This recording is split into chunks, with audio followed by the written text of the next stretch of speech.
একদম প্রথম থেকে শেষ পর্যন্ত ভিডিওটি দেখো। প্রতিটা প্রশ্ন পরীক্ষা আসার মতন তোমরা প্রত্যেকটা দরকার পড়লে নোটস করে নাও।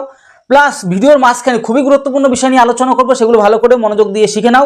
তোমাদের প্রত্যেকদিন প্রায় সিরিজ আসছে, তোমরা কিন্তু কন্টিনিউ দেখতে। তাহলে চলো প্রতিটি যত গুরুত্বপূর্ণ প্রশ্ন রয়েছে প্রত্যেকটা ভালো করে খেয়াল করে দেখে নাও। গ্রাম পঞ্চায়েত নিয়োগ আজকের ভিডিওতে তোমাদের সাথে আলোচনা করবো। 31 থেকে শুরু করব, তোমরা পরপর সমস্ত কিছু দেখতে থাকো। খুবই গুরুত্বপূর্ণ প্রশ্ন উত্তর থাকছে এখানে পরীক্ষা আসার মতন। তোমরা এই সিরিজগুলো কন্টিনিউ দেখতে থাকো। তোমাদের এই সিরিজগুলো কন্টিনিউ কিন্তু তোমাদের জন্য চালাবো, ঠিক আছে? দেখো, প্রথমে প্রশ্নটা পড়ে নিই, তারপরে ডিটেলসে আলোচনা করবো তোমাদের সাথে, ঠিক আছে? আচ্ছা, আমাদের 31 নম্বর প্রশ্নে কি রয়েছে, যে ভারতের কোন রাজ্যে প্রথম পঞ্চায়েতি রাজ ব্যবস্থা চালু হয়েছিল? খুবই গুরুত্বপূর্ণ প্রশ্ন। 1959 সালে 2রা অক্টোবর রাজস্থানের নাগর জেলায় প্রথম পঞ্চায়েতি রাজ ব্যবস্থা চালু হয়, ঠিক আছে? এই যে নাগর ডিস্ট্রিক্ট, এই রাজস্থানের নাগর ডিস্ট্রিক্ট, ঠিক আছে, রাজস্থানে গান্ধীজির জন্মদিনে শুরু হয় এটা, ঠিক আছে? তাহলে 2রা অক্টোবর আমরা কিন্তু দেখতে পাচ্ছি 1959 সালে। চলো আমরা পরবর্তী কোশ্চেন আমরা এর পরের থেকে দেখব, যে আমাদের 32 নম্বরটা কি রয়েছে। দেখো, 32 নম্বর রয়েছে যে ভারতের জাতীয় পঞ্চায়েতি রাজ দিবস কবে পালিত হয়? আমাদের প্রতি বছর 24শে এপ্রিল জাতীয় পঞ্চায়েতি রাজ দিবস পালন করা হয়, কারণ 1993 সালে এই দিনটি 73তম সংবিধান সংশোধনী আইন কার্যকর হয়েছিল, ঠিক আছে? 1993 সালে কার্যকারী করা হয়। বুঝতে পারলে? 24শে, আমাদের এপ্রিল মাসের 24শে। খুবই ভালো করে দেখো, সম্পূর্ণ ভিজুয়ালও তোমাদের দেওয়া রয়েছে, যাতে পড়াশোনা মুখস্থ করতে তোমাদের সুবিধা হয়।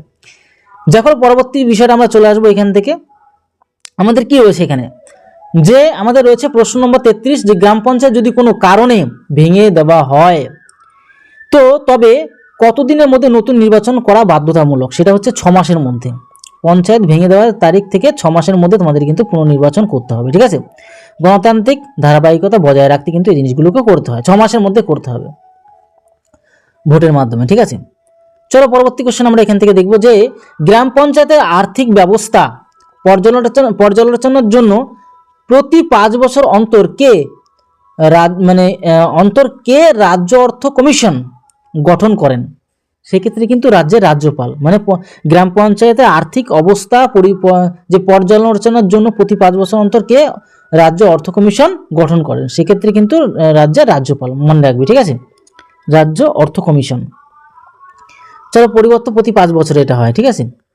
চলো পরবর্তী প্রশ্ন উত্তরে আমরা দেখব এখান থেকে কিরকম রয়েছে, যে ত্রিস্তরীয় পঞ্চায়েত ব্যবস্থা রূপকার হিসেবে কোন কমিটিকে ধরা হয়? এই যে 1957 সালে গঠিত বলবন্ত রায় মেহতা। এগুলি খুব ইম্পর্টেন্ট, কিন্তু প্রত্যেকটা প্রশ্ন খুব গুরুত্বপূর্ণ। এর পরবর্তী যে সমস্ত সিরিজগুলি আসবে তোমাদের জন্য খুবই গুরুত্বপূর্ণ, ঠিক আছে? আচ্ছা, এই কমিটির প্রথম ত্রিস্তরীয় পঞ্চায়েত ব্যবস্থা সুপারিশ করেছিল, ঠিক আছে? যেমন গ্রাম, ব্লক, জেলায় 3টে স্তর, ঠিক আছে? তাই এটাকে বলে ত্রিস্তরীয় আমাদের পঞ্চায়েত ব্যবস্থা। চলো পরবর্তীকে আমরা দেখব।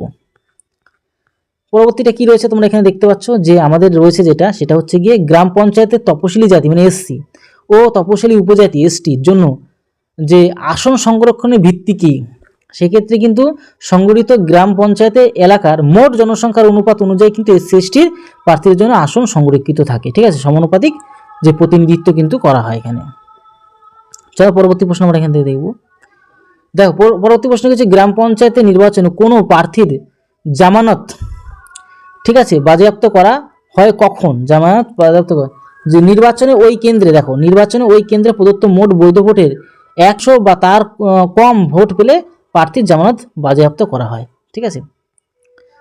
চলো পরবর্তী আমরা দেখব। পরবর্তী কোশ্চেনে আমরা এখান থেকে দেখব, যে পশ্চিমবঙ্গের ন্যায় পঞ্চায়েত গঠনের কথা কোন আইনে বলা হয়েছে? 1973 সালে পশ্চিমবঙ্গের যে পঞ্চায়েত আইনে ন্যায় পঞ্চায়েত, যা মূলত ছোটোখাটো দেওয়ানি বা ফৌজদারি মামলার মীমাংসা করার কথা গঠনের সংস্থান রয়েছে, ঠিক আছে? তবে বাস্তবে বর্তমানে পশ্চিমবঙ্গে ন্যায় পঞ্চায়েতে কার্যকর নেই, ঠিক আছে? ন্যায় পঞ্চায়েতটা এখনও গঠন হয়নি আমাদের পশ্চিমবঙ্গে, হয়তো পরবর্তীকালে হতে পারে। চলো পরবর্তী প্রশ্ন আমরা দেখবো এখান থেকে, 100 দিনের কাজ বা মহাত্মা গান্ধী জাতীয় যে গ্রামীণ কর্মসংস্থান নিশ্চয়তা, যে মনরেগা আমরা প্রকল্প বলছি, প্রকল্পে জব কার্ড প্রদান করার আইনি দায়িত্ব কার? গ্রাম পঞ্চায়েতেরই, কিন্তু গ্রাম পঞ্চায়েতেরই উপভোক্তাদের করে এবং জব কার্ড ইস্যু করে এবং তাদের হিসাব রাখে, ঠিক আছে? চলো পরবর্তী প্রশ্ন উত্তর আমরা এখান থেকে দেখব।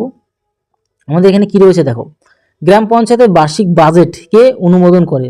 প্রতি বছর যে গ্রাম পঞ্চায়েতের বার্ষিক যে বাজেটটা উত্তর এখানে দেখো, গ্রাম পঞ্চায়েত তাদের সম্ভাব্য আয় ব্যয়ের হিসাব বা বাজেট তৈরি করে অনুমোদনের জন্য ব্লক স্তরের পঞ্চায়েত সমিতির কাছে পাঠানো হয় এবং মানে তাই সেখান থেকে সমস্ত পরিচালনাটা হয় আর কি, অ্যাপ্রুভাল দেয় সেখান থেকে।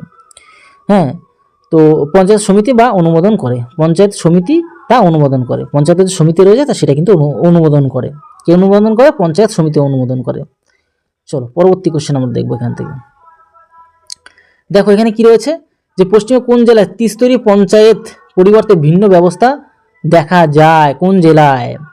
পশ্চিমে কোন জেলায় ত্রিস্তরীয় পঞ্চায়েত পরিবর্তে ভিন্ন ব্যবস্থা? দার্জিলিং জেলা, এটা মনে রাখবে, ঠিক আছে?